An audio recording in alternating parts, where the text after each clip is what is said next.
विशाळगड आंदोलनावरून महायुतीत सुरू झालेल्या मतमतांतरासंदर्भातील विशाळगड सारख्या आंदोलनामुळे फायदा की फटका महायुतीमध्ये अशी साशंकता पाहायला मिळते।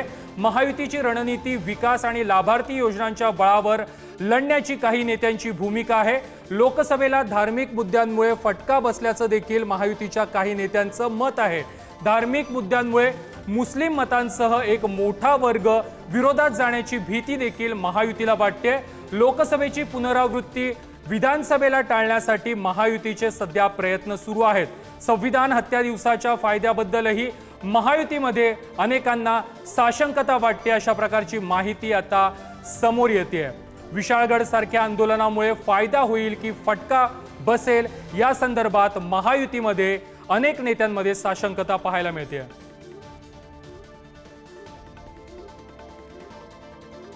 या संदर्भात अधिक माहिती देत आहेत आमचे कोल्हापूरचे प्रतिनिधी शेखर पाटील। शेखर, विशाळगड आंदोलन मागील 3 दिवसांपासून तापतंय, मात्र या आंदोलनाचा फायदा होईल की फटका होईल अशी भीती आता महायुतीला वाटू लागली आहे, कारण महाराष्ट्रात धार्मिक मुद्दे चालत नाहीत हे महायुतीनं लोकसभा निवडणुकीमध्ये बघितलेलं आहे। त्यामुळे महायुतीच्या अनेक नेत्यांमध्ये साशंकता आणि संभ्रम आहे। काय दिसची माहिती आहे?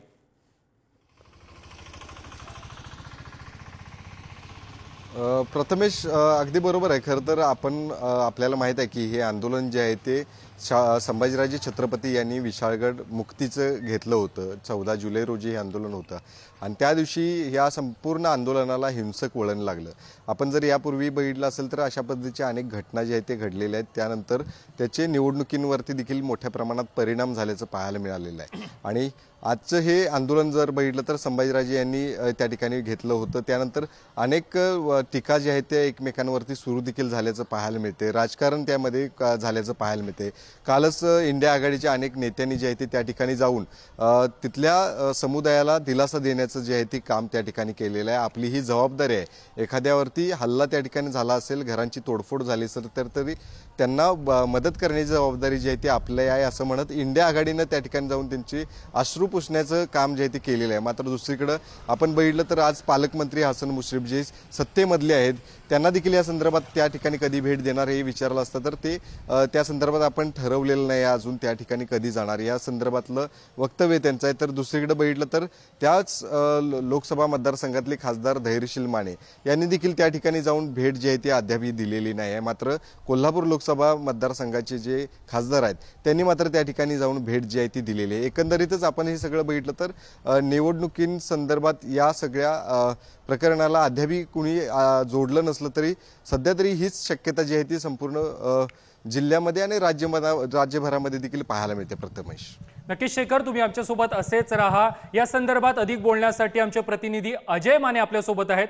अजय, लोकसभा निवडणुकीमध्ये मुस्लिम समाज हा महायुतीपासून दूर गेल्याचं आपण पाहिलेलं आहे, सर्वांनीच पाहिलेलं आहे, आणि त्यानंतर आता विशाळगड सारखं आंदोलन हे महायुतीला कुठेतरी महागात पडेल अशी मतं ही महायुतीमधीलच काही नेत्यांमधून येत आहेत। मतमतांतर महायुतीमध्ये पाहायला मिळतंय, काय सविस्तर विश्लेषण करशील?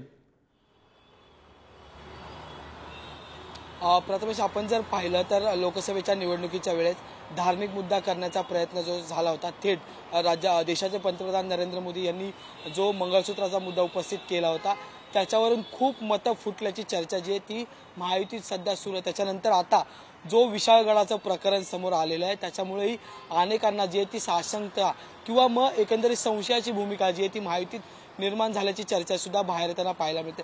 आपण जर पाहिलं तर आता विशाळगडावर जे अतिक्रमण झालं त्यात असं म्हटलं जातं की एकंदरीत 65 ते 60% मुस्लिम समाज आहे, तर दुसरीकडे 40% जो आहे तो हिंदू समाज सुद्धा त्या ठिकाणी राहिला।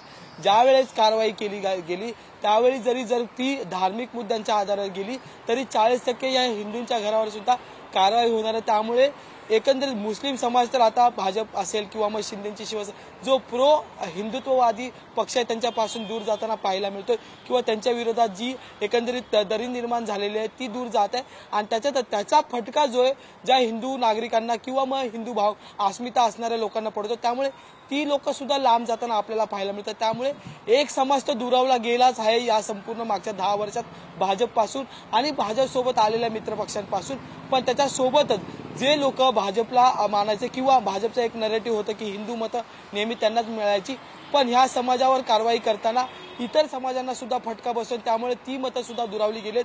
त्याच्यानंतर आपण जर पाहिलं तर समाज माध्यमांमुळे प्रत्येक गोष्टीची शहानिशा आता लोकांपर्यंत पोहोचली जाते. विशाळगडावर ज्या दिवशी झालेला संपूर्ण हिंसाचार जो आहे तो पाहिला गेलाय, दगडबाजी जी आहे ती पाहिली गेली. त्याच्यानंतर अनेक जे त्या गोष्टी व्हायरल होतात आणि या व्हायरल गोष्टींच्यामुळे नागरिक जे ते अजून सुजान होताना पाहायला मिळतात. त्यामुळे मतदान करायला जाताना नागरिक जे ते प्रत्येक गोष्टीचा विचार करताना आपल्याला पाहायला मिळतात. मागच्या 10 वर्षापासून आणि हे 11वं वर्ष जर आपण पाहिलं तर केंद्रात जे ते भाजपचं सरकार आहे आणि या भाजपच्या सरकारने घेतलेले निर्णय अनेक वेळा त्यांनाच फटके पडणारे किंवा मग त्यांच्याच विरोधात गेलेले आपल्याला पाहायला मिळतात. एकीकडे भाजप म्हणतं की आम्ही सत्तेच्यासाठी विकासाचं राजकारण करताना आम्ही पुढे आलो, त्यांच्यासोबत शिंदेची साथ त्यांनी म्हणून महाराष्ट्रात घेतलेली, कारण की विकासाच्या मुद्द्यावर आम्ही सोबत आलो.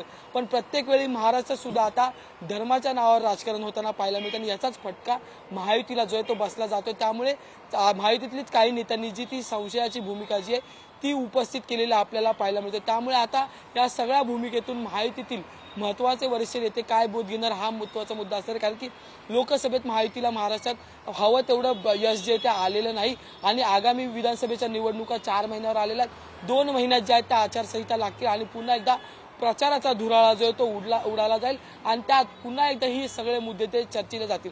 जेव्हा राज्याभिषेक सोहळा रायगडावर पार पडत होता त्यावेळेस मी स्वतः त्या ठिकाणी उपस्थित होतो. राज्याच्या मुख्यमंत्री एकनाथ शिंदे असतील किंवा मग इतर नेते जे होते महायुतीतले त्यांच्या समोर या सगळ्या मंडळींनी जे ते विशाळगड मुक्ती संग्रामाच्या मुक्तीसाठीच्या ज्या त्या घोषणाबाजी केल्या होत्या त्यावेळी अगदी एकंदरीत मुख्यमंत्र्यांनी मी ह्यांचा करेक्ट कार्यक्रम करणार असं एकंदरीत जे तो शब्द मांडला होता. जर एखाद्या संविधानिक पदावर बसणाऱ्या व्यक्तीकडून करेक्ट कार्यक्रम असेल किंवा मग अशा प्रकारची शब्दरचना जर वापरली जात असेल ती शब्दरचना नक्कीच अजय तुमचा मुद्दा कळलेला आहे. विशाळगड आंदोलनावरून फटका बसणार की फायदा होणार याबाबत सध्या महायुतीमध्ये संभ्रम पाहायला मिळतोय.